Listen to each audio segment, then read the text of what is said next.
আপনারা যারা ক্ষিপ্ত হয়ে মাঠ ছেড়ে দিয়ে চলে যাওয়ার চিন্তা ভাবনা করছেন, এ ভাই 30 কিলোমিটার দূর থেকে তোমার 15 মিনিট ভরসা হয় না। আর এই দেশ মানবতার এই দেশ, জাতীয় ভ্রাতৃত্ববোধের এই দেশকে চীনের মতো একটা দেশ আল চাপতে চাপতে আজকে ভারতবর্ষের মতো বুকে পৌঁছে যাচ্ছে। আমরা যারা এখানে উপস্থিত আছি,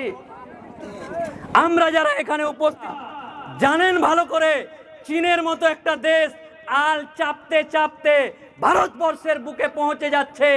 আর আমরা যারা এখানে বসে আছি, চাস্তো ভাইয়ের ভুঁয়ের একটু হেলচে ফেলি, ফুপেতো ভাইয়ের একটু হেলচে ফেলি, নিজের ভাই মাথা মোটা ভাই, সেই মাথা মোটা ভাইয়ের জমি জায়গা মেরে মুচড়ে কিভাবে খাওয়া যায়, এই সমস্ত ভাইরা এখানে বসে আছি। আর আমরা 500 কিলোমিটার দূর থেকে আসতে, এমন একটা জায়গা যে জায়গায় আসতে গেলে বিভিন্ন রকম বাধা বাধকতা লাগে, আমরা আসতে দ্বিধাবোধ করি না একজন কলকাতা হাইকোর্টের উকিল হয়ে। আর আমার ভাই এই এলাকার, তোমাদের এত বিদ্বেষ, এত তাড়াহুড়া কিসের, যখন দেশের মধ্যে এমন একটা পরিস্থিতি হচ্ছে যে পরিস্থিতিতে একটা মানুষ জালসা করে একটা মৌলবি বাড়ি যাচ্ছে, ট্যাক্সি থেকে নামিয়ে নিয়ে ড্রাইভারকে মাথা মারতে মারতে মাথা কুচলে দিচ্ছে, এইরকম একটা পরিস্থিতি।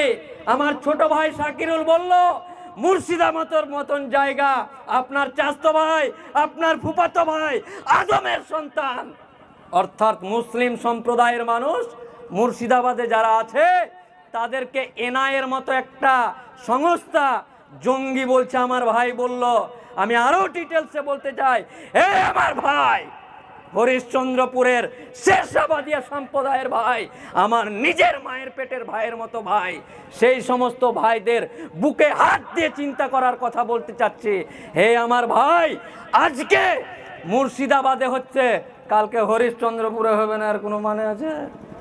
কিসের এত নিজেদের মধ্যে ঝগড়াঝাঁটি, এত ঝগড়াঝাঁটি কিসের? তোমার বাপ, তোমার দাদু এই সমস্ত রাজনৈতিক খপ্পরে পড়ে হোক, আর নিজে মাতব্বরি করে নিজের মন মতো চলে, যেমন তোমার দাদু ছিল ওই তহমন ওই গাঞ্জি, তোমার বাপ ওই তহমন ওই গাঞ্জি।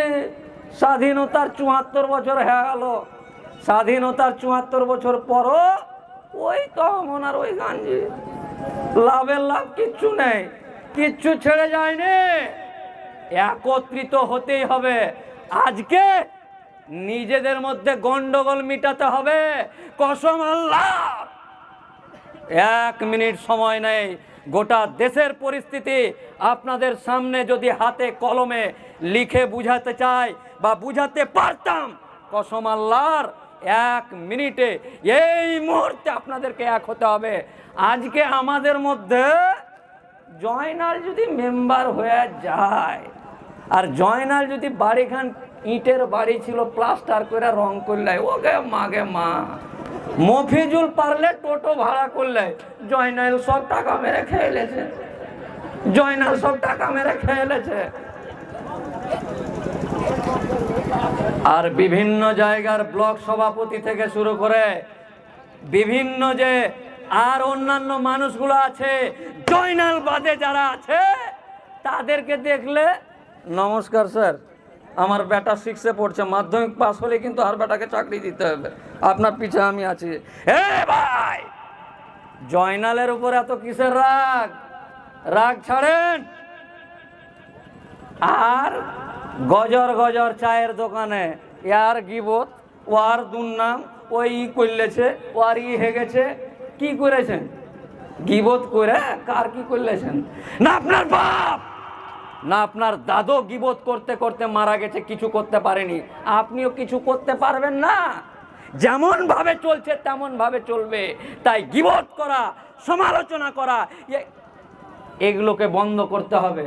যখনই কোনো একটা মানুষ সম্প্রদায়ের কথা, সম্প্রদায়ের উন্নতির কথা বলতে, তখন তার কাছে সমস্ত রাজনৈতিক কন্দল, নিজেদের মধ্যে জেদ, গোড়ামো, এড়ামো সব বাদ দিয়ে এক হয়ে যেতে হবে, এক ডাকে লাভবায়ক হয়ে চল ভাই আগা, হাঁকা গাড়ি, আছি আমি তোর সাথে।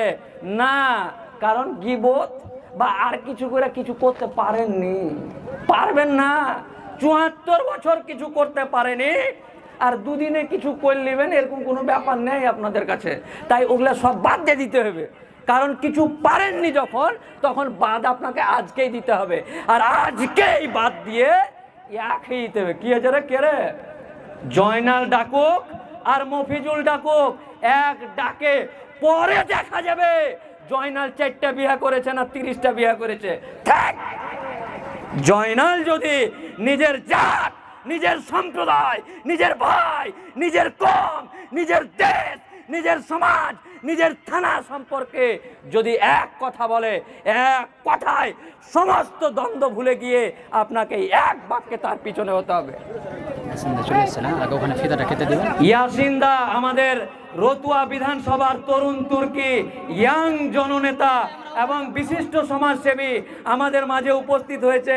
আমার বড় ভাই, অত্যন্ত কাছের মানুষ, দিনে 3টা 4টা প্রোগ্রাম, ফেসবুক খুললেই খালি ইয়াসিনদা উমুক ইমাম মুয়াজ্জিন লাভ করছে, ইয়াসিনদা উমুক জায়গায় তুমুক করছে।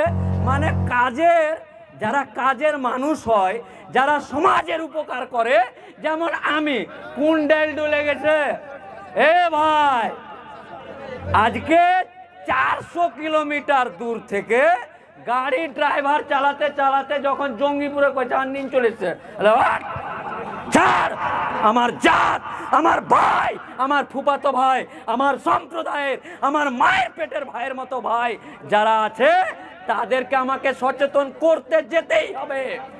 যারা মানুষের কাজ করে, যারা সম্প্রদায়ের কাজ করে, যারা দেশের কাজ করে, তাদেরকে যদি আপনি জিন্দায় পুঁতে দেন আর শিকল দিয়ে বেঁধে রাখেন, তা মুখ দিয়ে হলেও কাজ করবে। তো এরকম অনেক ইয়াং তরুণ এই বর্তমান এই রাজ্যে আমাদের অনেক তরুণ তুর্কি জননেতা আছে, যারা প্রত্যেকটা মুহূর্ত নিজের সন্তান, নিজের পরিবারকে সমস্ত কিছু বাদ দিয়ে বা উপেক্ষা করে নিজের দেশ, নিজের সমাজ, নিজের সম্প্রদায় কিভাবে উন্নতি করবে তার জন্য ছুটে বেড়াতে হচ্ছে। তাই কোন রকম সমালোচনা, এর আগেও আপনাদেরকে বললাম যে আপনার বাপ, আপনার দাদু, আপনার 14 গোষ্ঠী সমালোচনা করতে করতে কিছু করতে পারেননি, না কিছু পেরেছেন, না কিছু পারবেন। ৭৪ বছর যখন কিছু পারেননি, তোবা করে নিতে হবে যে আর সমালোচনা করব না, যে যা পারে করুক। নিজের জাত, নিজের সম্প্রদায়ের যে সমস্ত মানুষগুলো আছে তাদের পাশে